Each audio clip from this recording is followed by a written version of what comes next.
Hello and welcome to this little tutorial on how to make our hedgehog's feet. Now what's special about them is that the little claws are entirely covered in the woolly wax, in the Makerss woolly wax, and that they're quite sort of detailed and quite sturdy, and because they're covered in the woolly wax you can actually pose them as well. So I'm going to start from scratch of how to make the feet, and I will just show you and introduce to you what you might need to make these as an optional extra, but definitely very useful. So first of all, the woolly wax, as mentioned, this one is already half used.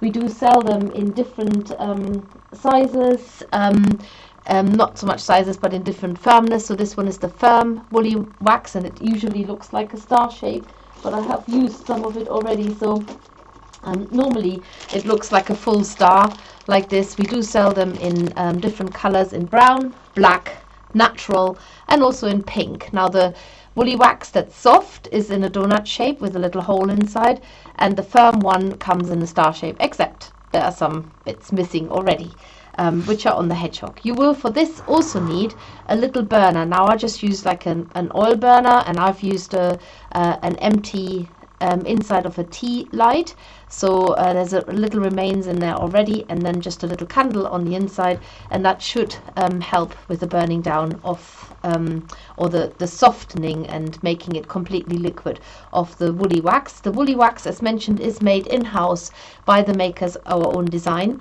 You will also ideally need an iron. I've got an iron here, and I'm actually using as an ironing mat the soft top of the earth-friendly felting mat, as it's completely 100% wool. There will be no issue in any burning of the mat at all, and it's quite handy to have a mobile ironing board, so to speak. You will also need some sharp scissors. I love the rainbow scissors, but you might also have these, and they're absolutely fine too. We do sell them on our website as well. Now I have also put to good use the Makerss edging tool, which is now available in different sizes. So that's the original square, small size. We have now two round sizes. One is a 6 centimeter diameter, and one is the 8 centimeter diameter. Either of those, any of those, will work absolutely perfect to get your little hedgehog's toesies nice and firmly felted. And then I have also opted for this particular project to use a brush mat. Excuse the used and abused look potentially, and I'm going to use the blue 7 needle felting tool. Remember, this one has got 7 fine felting needles coming out of it when the shield retracts. And to make things easier, I'm going to use a little felt sheet on top of it, so that the fibers are easier felted down than going straight into the brush mat. Now, but that is optional. And but before all of this, I'm going to just start with a good old earth-friendly felting mat of the Makerss with the firm and the soft top, and I've covered the soft top, and it has been well used with a felt sheet just to keep the fibers, stop the fibers contaminating my nice woolly mat. So, now start with the lighter wool. This is the Russian caracal, which you use for the main body of the hedgehog. If you're doing this with our subscription box in July 2024 to make the all wool needle felted hedgehog, and I think it says about 0.5 grams of wool. So I haven't weighed this, but I'm going by feel here. So you've got your wool, and you're going to fold this in half. Get your felting needle at the ready, and now you're going to felt this down a little bit first, and then you're felting the sides in. Now the Russian caracal, if you've never used this before, it is a very coarse wool, and a coarse needle is definitely called for. So in fact, in the July Makerss box, the subscription box, making the hedgehog, we've put an extra coarse felting needle in there for you. It is slightly coarser than the standard coarse, but it works a treat when you use it to make the caracals felt down really fast. So I'm just felting this from both sides into sort of a little square shape here at the front. The bits here are staying wispy. I'm not touching them at all. And now I'm going to start by using my edging tools. Oops. Now the edging tools are optional. You can also just felt this down really thoroughly and continuously, and then maybe going down a needle size. So either of those felting tools, there's just a bit of paper in between, are possible. Let's try one of our new round ones. So you place your shape inside the two well, in this case round acrylic discs, and then you use your felting needle and you stab into the edge. Now what's beautiful about the edging tool is that you can actually see where you're going with your needle, so you can be very precise in which part of it you want to felt down. So I'm going to do this all the way around, and this will firm up the shape, but it will also neaten the edges, and you have a very consistently felted flat shape. So you can use this edging tool for leaves, for ears, all the needle felted items that sometimes are hard to felt down to make them look neat around the edge. They're therefore called the edging tool. So I'm going in and out still, and now and then I want to also felt straight into the shape again. Remember I said I would use the brush mat. I don't think I even need that felt mat now. Might actually be of a hindrance, so I take that off and just felt this really flat. Now the aim is to get this firmly felted, really as firm as anything. So you really want a very firm shape here. If you have the 5 needle clover tool, you can use that too. The nice thing about that is that you don't need a brush mat to use it, because it works on both our earth-friendly felting mat but also on our eco wool mat. So felt it really firm, and then I'm going back to my edging tool. I use the slightly bigger one this time, just demonstrating that they all work absolutely fine. Get your felting needle and stab into the edge. So it's a continuous back and forth from your felting mat or brush mat to the edging tool. If you didn't have the edging tool, then you would have to hold your shape very precariously and stab into the very narrow little edge to try and neaten that up. And it's not so much to neaten it up, it's just to make sure that all of the wool is consistently felted from the middle to the edge. That is sort of the main objective here, is that we have a really nice solid felted piece of wool, and I'm quite happy with this. I just go one more over with it on here. So there are 7 fine needles in this tool, and it does cause the wool to felt down really solidly. So this part here feels really solid now. So what I'm going to do in the meantime, whilst I'm going to go back onto it with one more time with the edging tool, I am going to plug in my iron, because the next step is to iron this piece that I felted down absolutely solid. So just making sure, yes, it's on full heat. I'm just going to put it to one side and work my little foot shape here one more time using the square. Let's use the square felting edging tool, because it works just as well. And it's always important that you make sure you're between the two shapes. I've done this before, that I thought I was between and I wasn't, and then I stabbed straight into my finger. So make sure that you have got the needle between the two shapes.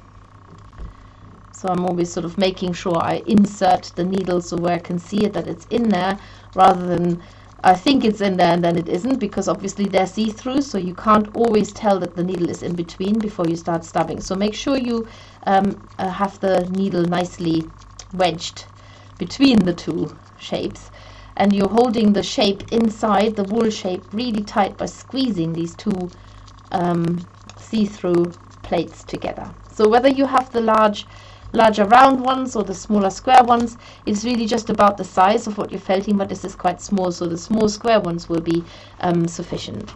So my iron should be nice and warm now, but before I do anything else, I'm going to get my little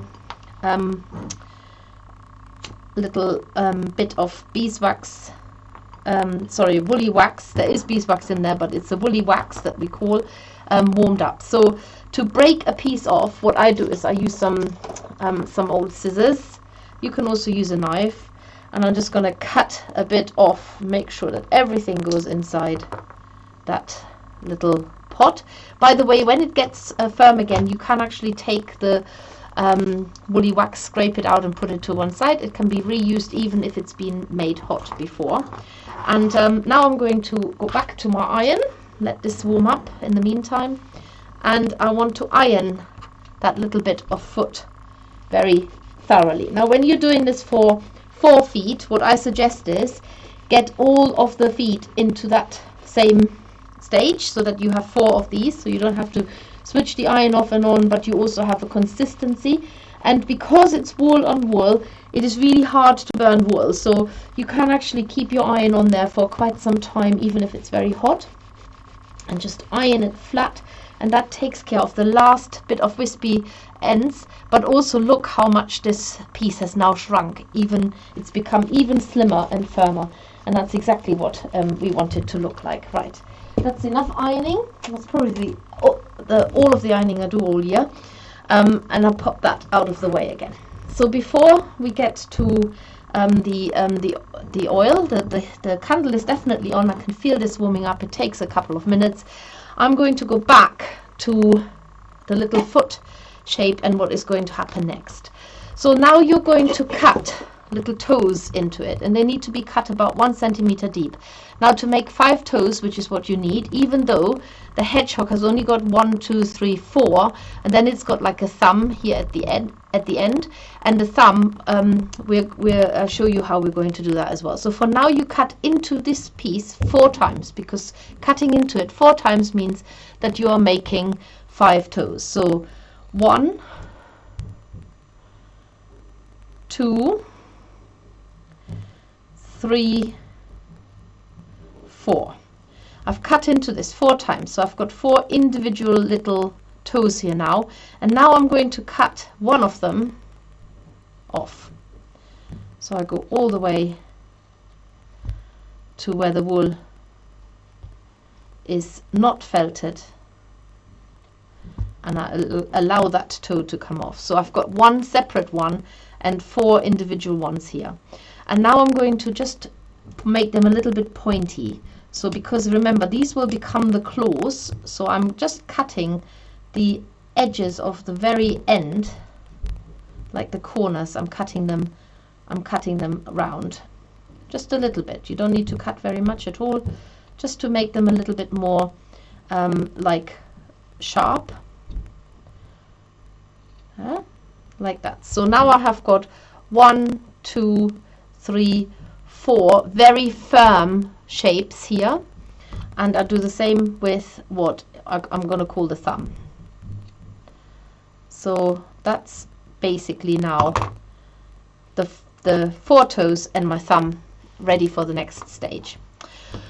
So before I do this, I'm just going to turn this around so there's a better contrast between what I'm actually doing. I'm going to now use the whilst my wax is melting nicely, just got a little bit of the clear wax still in there.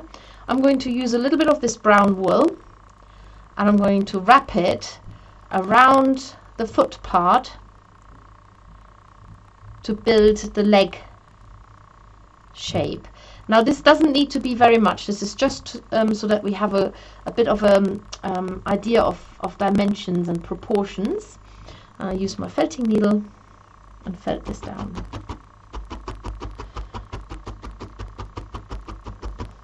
So I'm trying to get the first layer on here. Now the toe later on will be placed so that it sits about here, so that comes later. But for now what I'm going to do is I'm going to pop every single toe into my little oil here that has melted. I'm calling it oil now because it looks like oil. And what just remember what every single toe looks like. It's the same color. But now I'm going to pop it in, and I want the woolly wax to soak up into the whole of the toe part. So I'm going to do that on each of them, pop them into the oil, and it literally, you can see it rising up as it's soaking into it. And I'm actually not going to do anything else. I'm going to leave this to dry, because what will happen is this will now, when I say dry, I mean to cool. I'm going to pop that down here for a minute and do the same here on the thumb. Just let it rise up into the wool, and it will make it slightly darker, as you can see. So this is basically all I need this little bit of wax for. So I'm going to blow the candle out and pop this to one side. So this might take a little while to dry, and I keep saying dry, but I don't mean dry. I mean to go firm again. And in the meantime, if you're impatient, you can already start adding that toe to the rest of the foot. It's probably not written like that in the instructions, but this is just so that we can get to the next stage. So you're going to wrap that thumb area, so that you've got the thumb sticking out here, but the rest of it is wrapped in the same brown wool, and then you're going to felt this down. By the way, when the woolly wax firms up again, you can still, it doesn't matter, you can stab your needle into it.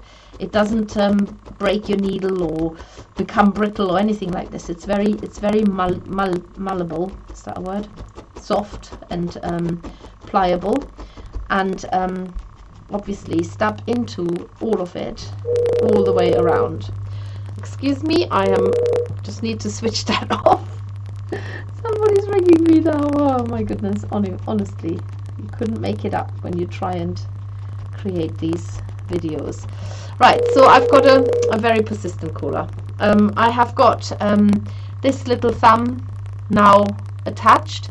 Later on you can embellish it with more wool, because you want the wool to sort of spill out over the toes a little bit more. In fact, we can do that now. So just take a little bit of wool, shorten the fibers by pulling them short, and then add them onto this part. And I don't want to stab into the toe at the moment, so I'm just bending it out of the way. Get it to go across the toes, but don't cover the claw part, because that is where the woolly wax is currently firming up again. And so it looks like you've got wisps of fur coming towards the little toes. And you can also cut this a little bit. So here we go.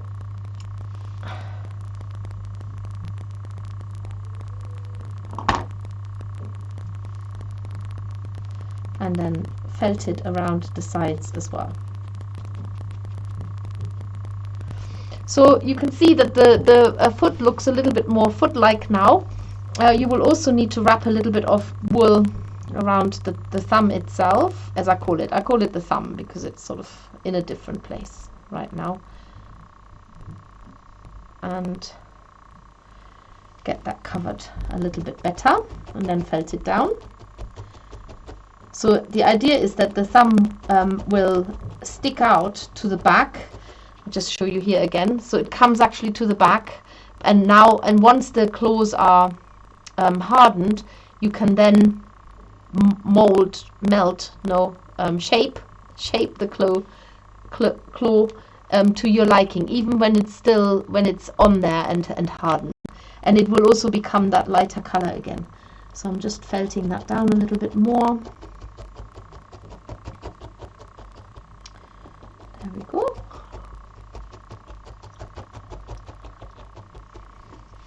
So you can see that the color of the wax here is changing now back to the lighter color, but it will even become more light when you start now squishing only the part of the claw that you want to shape into a pointy end. So these are rock solid now, and I'm just going to give them a little squeeze to make them pointy. Wherever you squeeze, that's where the lighter color of it will come through again. So squeeze them all around between the little toes. You can repeat the process, dip them in again if you want to layer up more of the wool, of the wax. But you can see that the toes are now becoming quite distinct. And of course my wax is actually still partly liquid. You can dip them in again, all of them, add another layer and leave it to dry. Any excess wax you can pinch off with your fingers or even cut off. So it's even though it looks completely over egged at the moment, leave it to dry, and then when it's nice and dry you can shape it into the shape that you want it to be shaped into. And that's basically how you make the little hedgehog foot. And it when it's done, it looks like this, so that you have individual little toes with bits of woolly wax at the front to define the clothes even more. And when you attach it to the hedgehog, make sure that the toes are pointing forward and that fifth toe or thumb is pointing back. And that's how you make the little feet and toes of this super cute little hedgehog, which I'm hoping you're all dying to make. So here we go. I'll leave you with a little schnuffle. See you soon. Bye.